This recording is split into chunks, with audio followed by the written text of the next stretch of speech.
Comrades, welcome to this episode of Locomotive Cat.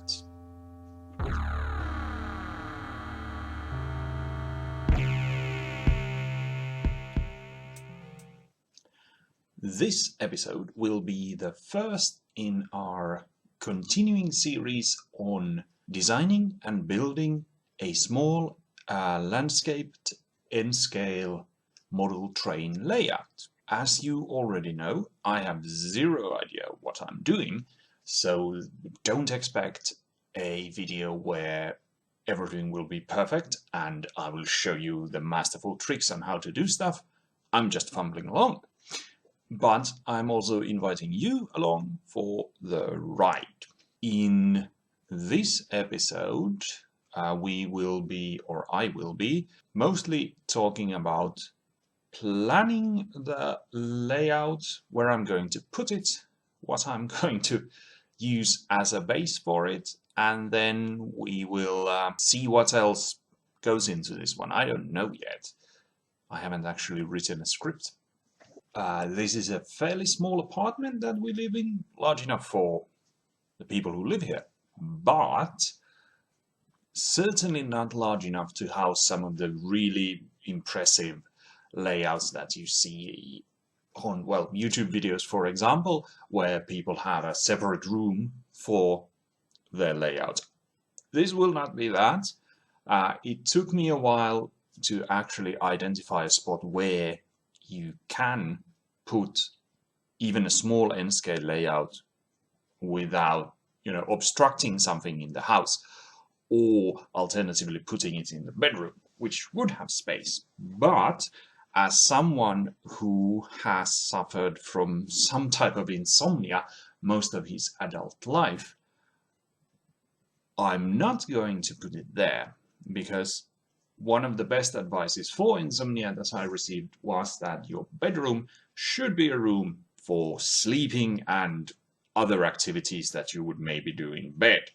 But if you have sleeping problems, don't do anything else in the bedroom, because then your brain will start to associate the room with being active, whereas it should be about rest.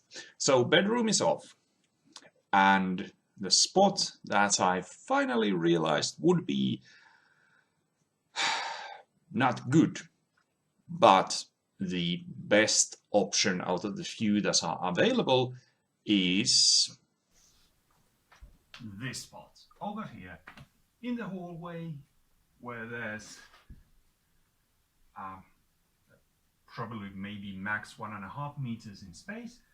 And you have the problem that because there is a door here on the right side, the whatever table I'm using will need to have a slight cutoff in one corner to make maximum use of space. So this is what we will be working with, and we'll see how this can be actually made work.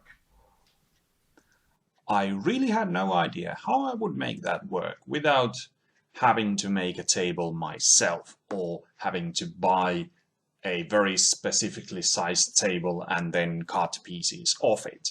Until someone shared on a Finnish model training Facebook group a plan for an N-scale layout in an IKEA Ivar bookshelf. Now, as you may or may not be aware, the IKEA Ivar bookshelf is actually a knockoff of a Finnish bookshelf system called Lundia, which we happen to really like in this household, as I will now demonstrate.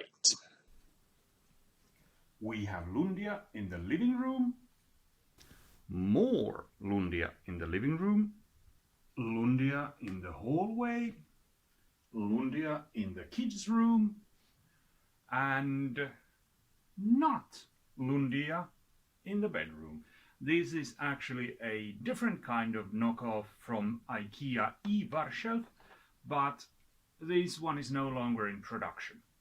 So we've ended up with two different kinds of Lundia in the house, and I don't want the third one. So IKEA Ivar is right out, But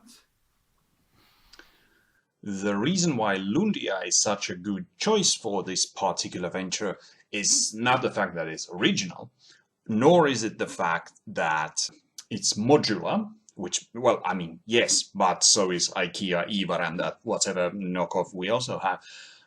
But the fact that it both has 60 centimeter wide shelves, which will be just enough for an N-scale layout.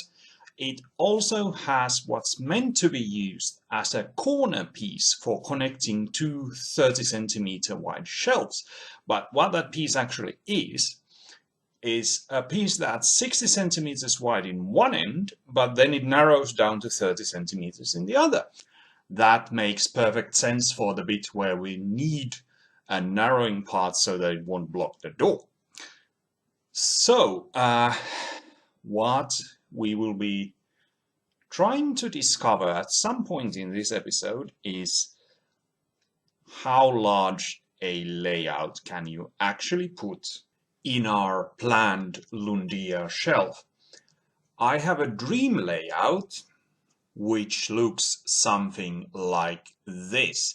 You have the basic oval-shaped layout. Then branching off of it on one end is an cul-de-sac station in a port town where there's both a cargo port and then a passenger station. On the other end, there's a similar type of place but without a port, an inland town with maybe some industry. Then along the oval, there will be a suburban station and a spur line to an industry. But this almost certainly will not fit into the space that we have right now. Welcome back. It's been about a week since I filmed the last section, and since then what I have received in the mail is a tool to discover exactly what we were discussing in the previous segment, which is how much of the dream layout that we were just discussing is actually realizable in the space that I have available. You might, of course, be willing, it would be a perfectly valid question to ask, why are you using one of these when there are a bunch of quite good computer programs you can do the same thing with? The answer is because I can. And because I already spend far too much time on the computer as it is. So we will use this sapluuna to draw the layout on paper with a pencil. So let's see how this works. We need to start by drawing how much space we have. So the shelf is 80 centimeters long, and this is in 1:5 scale. So in here the shelf will be 16 centimeters, and then in the other direction is that's going to be 12 centimeters here. Then we have the bit that's made out of a corner shelf. That's going to be 12 by 12. Then it has one corner cut off. So there, this bit doesn't exist. So this is what we're working with. And then what we maybe need to also take into account is the fact that there are little corners cut off here in the Lundia shelf, because that's where your actual shelf is attached to. So these bits here are the ones that are important for the point of view of the layout, because these bits here limit where we can put the tracks. Otherwise the tracks can go right next to the edge of the whole thing, but here they can't. So that needs to be taken into account. So to start the actual design, I think we had better begin with putting the tracks over here in the back, because I have an idea, a rough idea of what I want to do. Now I'm drawing things that actually will not be assembled like this. We will have actually two pieces like this going in here, but it's easier to draw in that way. And then here we will have one more piece like that. So that's our one side, and I can already see what's going to be a massive problem here, which is getting enough space in the loop here. So our track loop will have to cross over from this side of the table to the other one to fit in kind of a properly sized loop, because these bits here that I just drew are the same as this. And if we check the kind of longest individual thing that I would like to fit into this, it is the 3-part East German double-decker, and that with if we use that with a locomotive, that needs 2 bits here as we just drew. So this bit has to be at least this long, and the whole thing will need to cross over to the neighboring plate, but we'll have to live with that. I would like to design this whole thing in a way where I can disassemble it from here, make a breaking point in there. So let's see, there would be one there. Now, of course, this whole thing needs to be pushed a bit further there, but that would just about work. Then we'll have the curved bits here, and the rest of it here. That's not quite straight. Neither am I, but it would be nice if this drawing was. This should have more assisting lines, kind of this template, to make it easier to make things at least somewhat straight. So that would be our basic loop, and then I would like to have a station over here.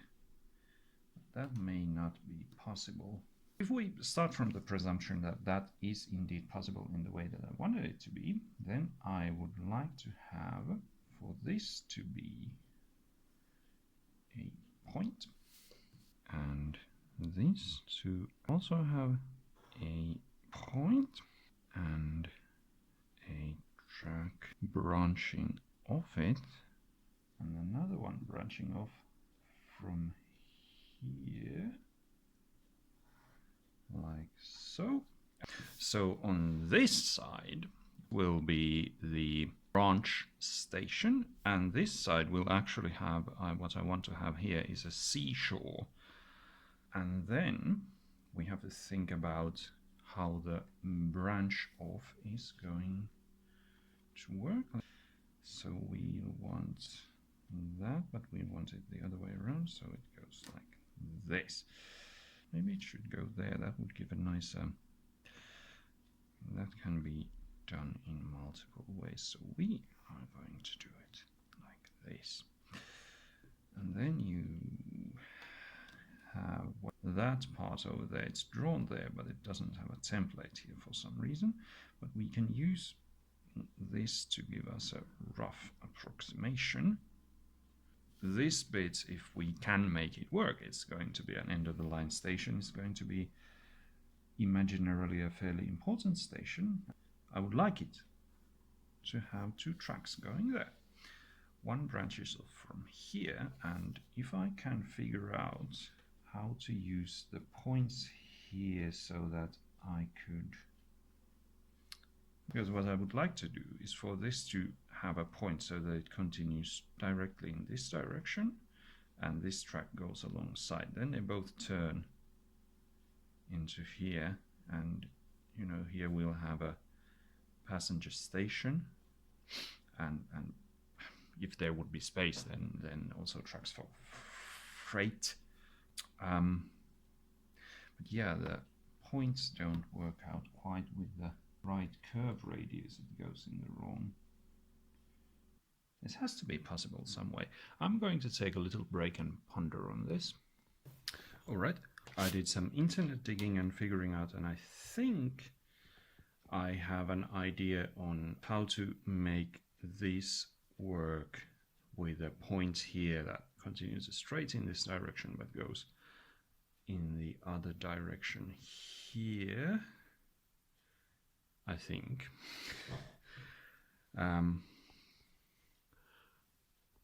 Let's pause.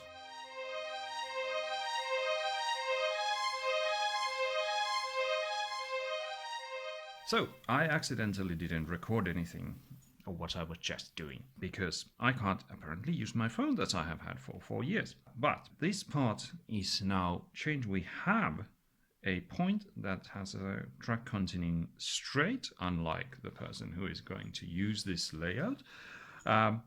Then we have a curve coming off here, then a curving point, and then the curve going there as it was on the other side, and these little pieces which I didn't even realize exist earlier, Fleischmann 9104, which allows them to line up in there.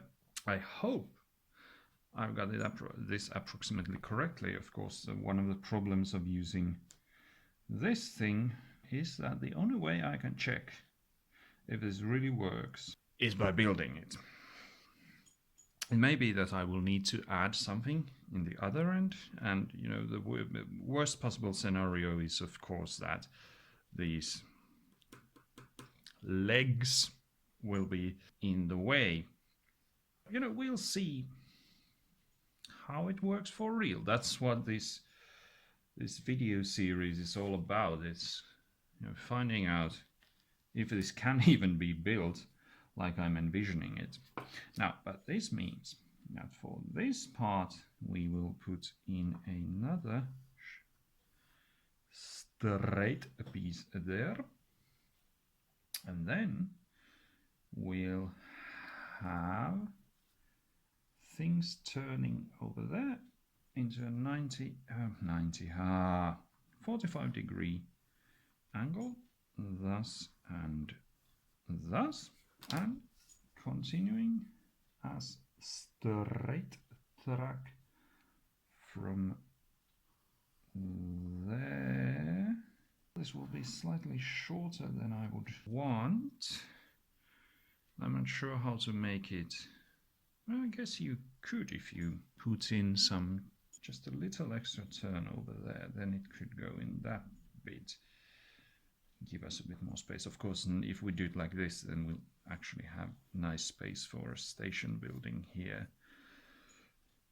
Now I'm wondering, should we change that into a point that goes in this direction and put one more curve? We could have branching off here some freight tracks. We can change that bit over there into a point, and there we will have an admittedly very small area for freight. So this gives us an idea of what we can put there. We can have the kind of seaside station here. This would maybe be a pier. If there would be more space here, I would put in a ship model, but that's not going to happen. The other thing is putting in bits of industry here in the middle. If we could also make that work, that would be splendid. Should it be there? Maybe it should. Now, if it goes there like thus, we have a decent direction for this thing, and it can actually be quite long.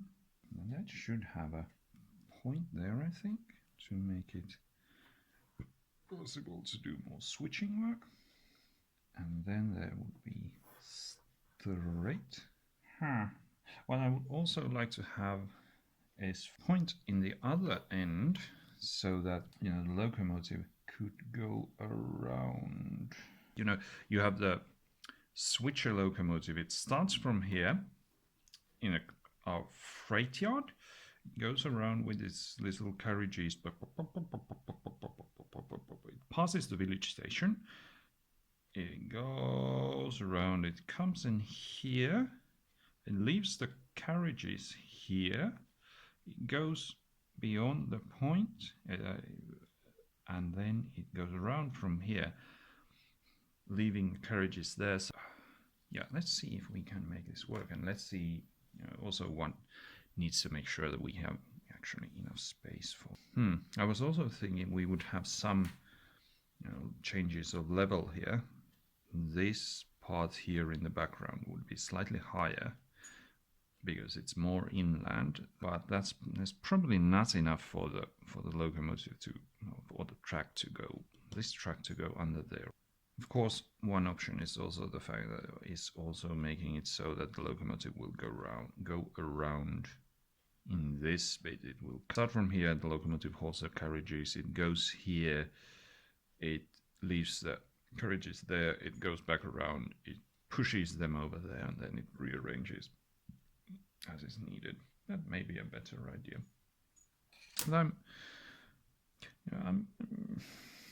I am going to be optimistic. Draw a little turnout here. Of course, another problem with this idea is the fact that I don't really have a small shunter type locomotive yet. Or the locomotives that I have right now, your long mainline locomotives, which would be working on the passenger trains from here, and also maybe bringing in long freight rakes over here. We should maybe also work in a point over there, a combination of points to allow freight train to leave the rake of freight carriages there and then go back from there. But returning to the point at hand, I think this is starting to look fairly good, because if this can be made work, and again it is an if, it's going to be a fairly nicely sized layout, or not nicely sized, but it has enough activity to be interesting. I may need to work on a lot of details here, which you are then going to see in the later parts of this. For landscaping, I was thinking that there would be a river, probably on this side of these tracks, and there would be a river flowing from there. Then there would be a bridge over here, and the river would then join the seashore over here. There would maybe be a beach here where people would jump over from there. And you could have a forest here. Then the industrial buildings. That could be a too tight fit, actually, to put the industrial buildings here, because then you also need a station here and a bit of the village. Maybe the river should be on this side. Then there will be a effing complex bridge set up over here. Then the industry could be here. Village can be here between the river. That would look cool. Then you would have the main station here. Yes, something like this. The landscaping is going to be really interesting when we get as far as that one. I'm looking forward to everything that we've been talking about today, but I'm maybe especially looking forward to starting with landscaping. Then a few episodes on, I'm going to be really exasperated and annoyed with having to work with landscape. So we can all look back at this video and laugh at my naivete. So there we have it. We have at least a preliminary track plan.